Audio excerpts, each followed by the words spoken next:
Hello दोस्तों, एक new video के साथ बात करें शक्ति अरोड़ा एंड भाविका शर्मा के बारे में। तो शक्ति अरोड़ा का जो प्रोजेक्ट आने वाला है, यानी उसका जो सॉन्ग 2 साल पहले जिसका शूटिंग हो गया है, उसका पोस्टर बहुत जल्द यानी कि 15 तारीख को पोस्टर आने वाला है। और शक्ति अरोड़ा ने एक वीडियो शेयर किया जो उसकी होटल है लाइला, उसका, जहां पर वो जाते हुए नज़र आ रहे हैं एंड स्पेशल गेस्ट से मुलाकात होती है एंड वो सरप्राइज हो जाते हैं शक्ति अरोड़ा के इस बड़े प्रोजेक्ट से।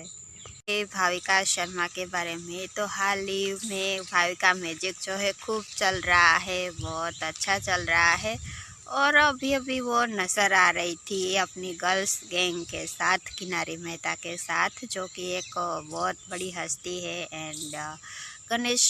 उत्सव मनाते हुए नज़र आए। तो इससे पहले भी गुम है के जो हेड है,